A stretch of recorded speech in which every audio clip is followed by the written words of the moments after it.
Aye. As me telling Jamaica, there's never a dull day around here. And it's the silly season for the politics. So a whole heap of things I got go on, a whole heap of things I got set, and I want to prepare for it. people, pull up a chair and make a reason now. A little something there for chat. But so we see a journalist from Nationwide News, George Davis, launch an attack on PJ Patterson. The Honorable PJ Patterson. What I don't know, PJ, you know your good retirement in the Rasta. Have them girl a clip your nails and massage you down and go and take care of you in your old age. And you make the man that make you shove out your head.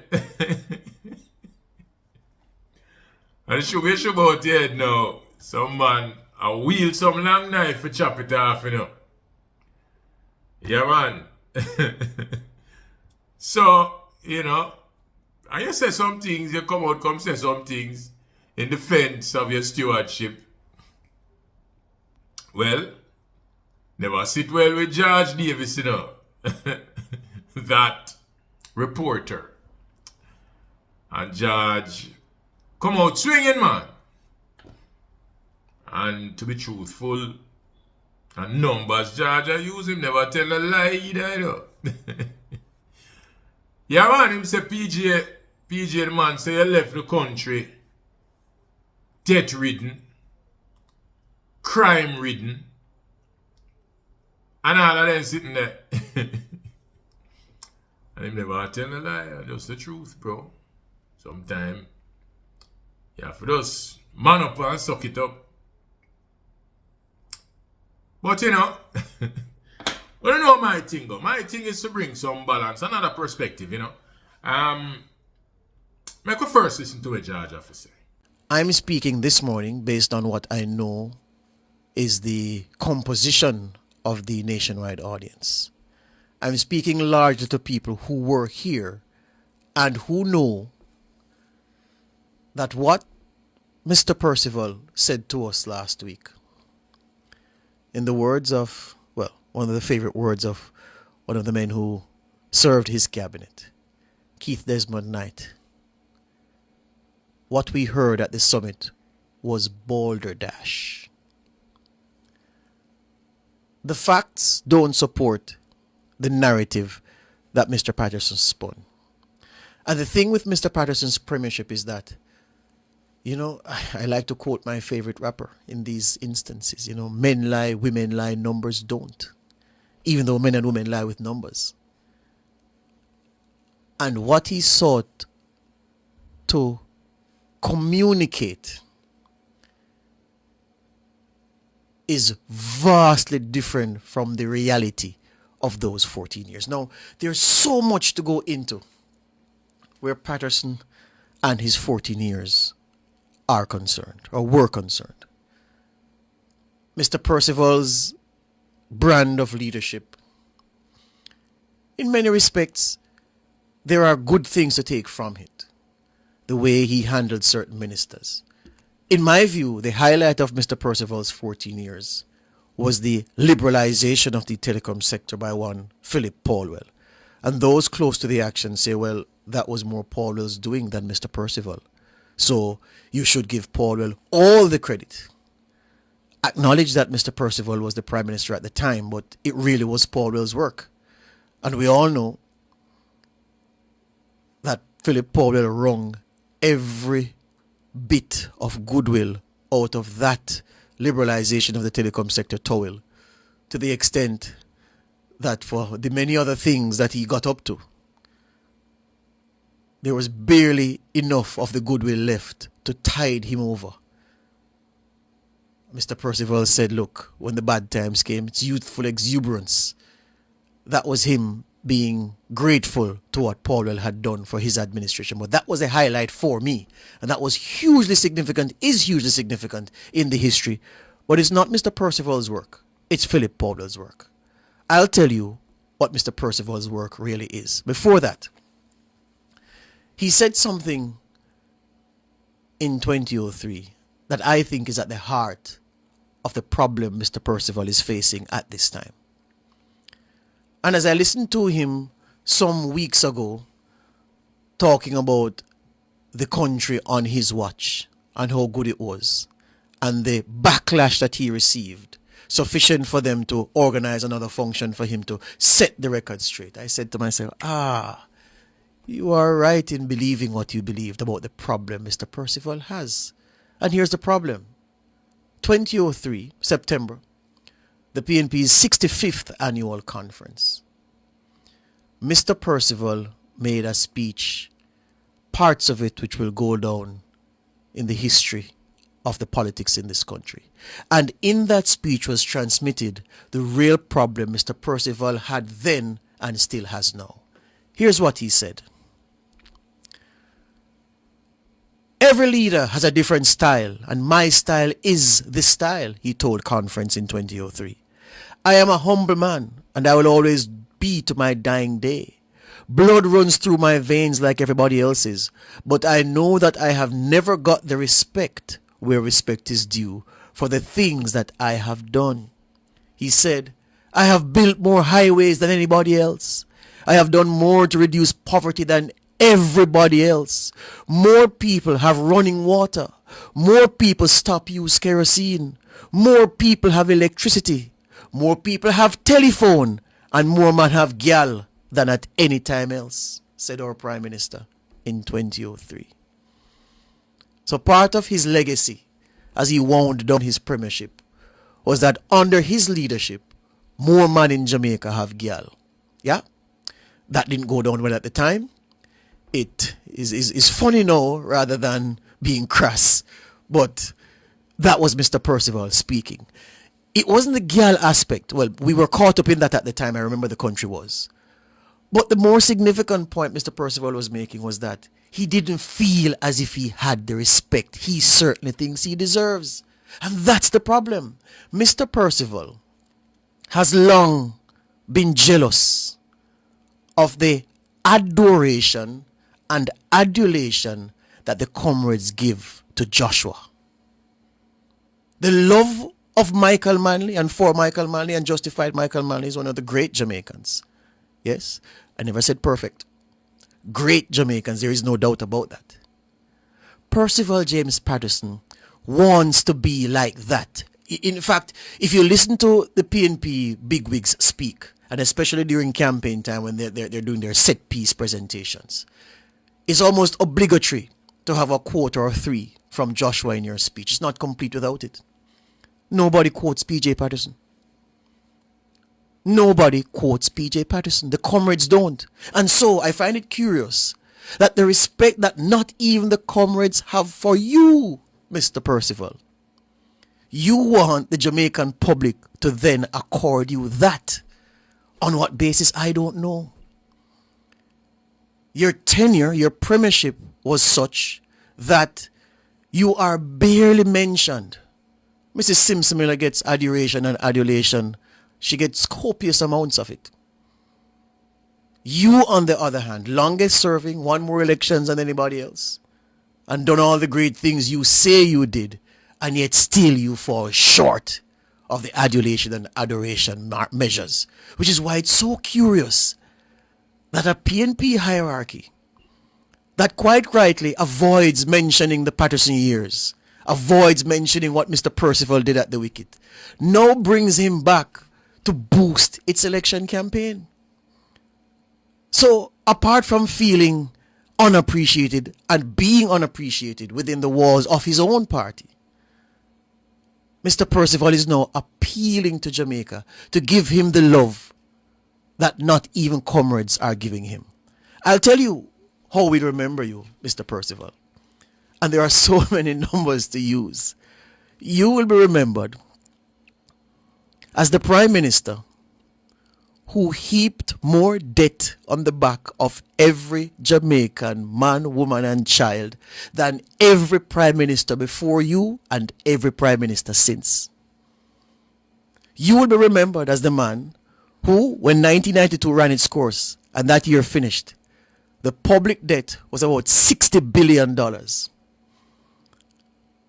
By November 2005, 4 months before you left office, Mr. Percival, that 60 billion debt that you left us, well, that we started with in 1992, had swollen to 830 billion by November 2005. That's how we will remember you, Mr. Percival, as the debt Prime Minister. We'll also remember you, Mr. Percival, as the murder Prime Minister. Because it was on your watch that we hit murders 1,000 for the year for the first time and sustained it. You heard the man go. And PJ, you only have yourself to be a... Yo, PNP people, leave the man alone, make the man enjoy him retirement, brother. Who not supposed to can fight this battle here now? This man fought this battle and created a vote-getting machinery that was not able to be beaten. I want to mash up that and then not call out the man. But people, you know, George say a whole heap of things, but we have to take everything into perspective, yes?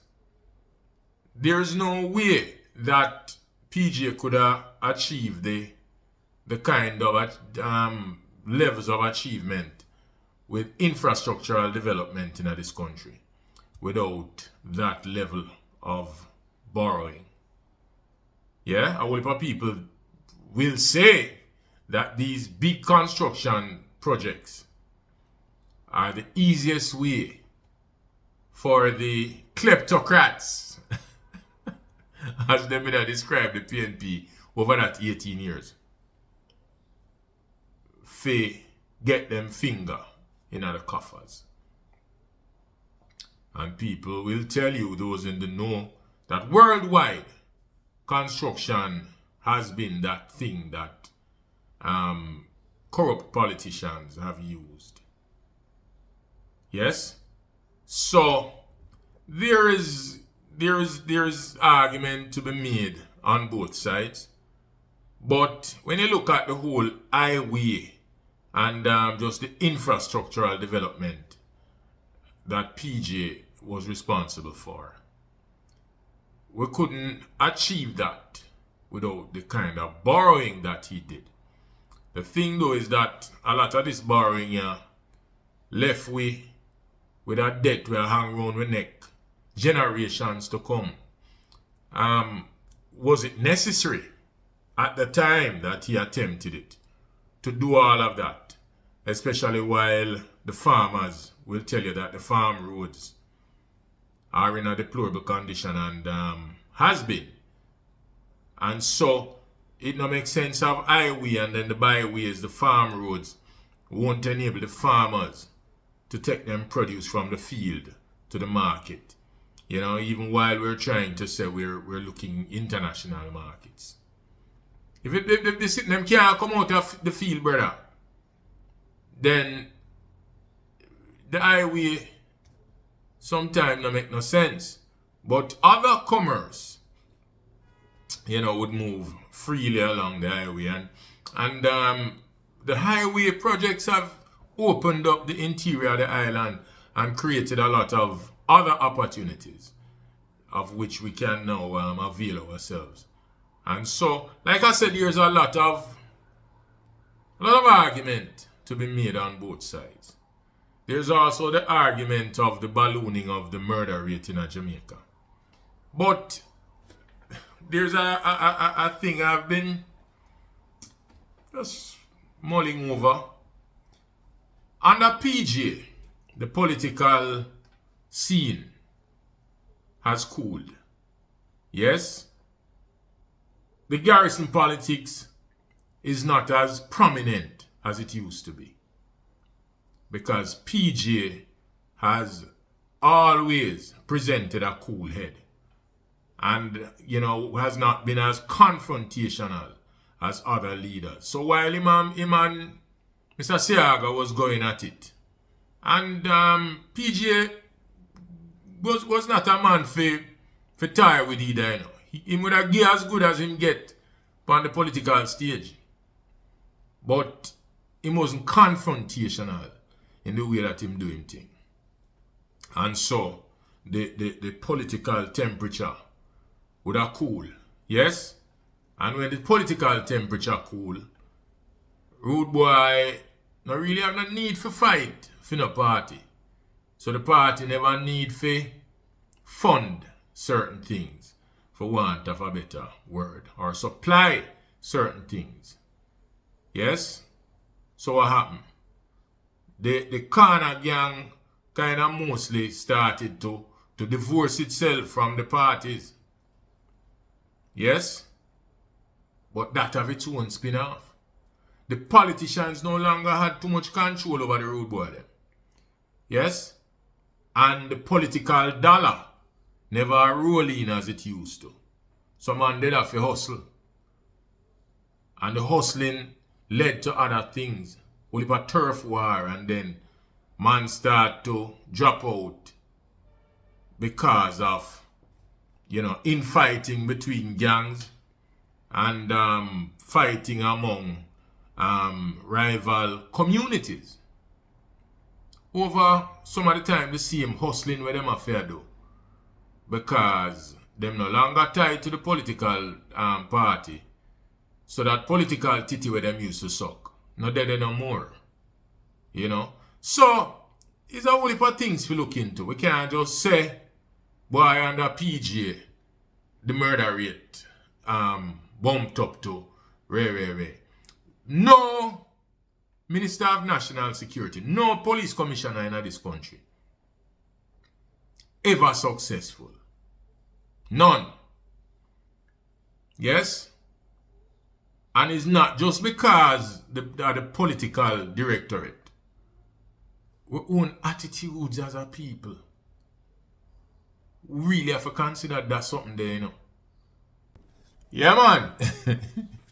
And George, remember it was PJ who tried to bring back the civility among communities with what he called the values and attitudes programs. Yes?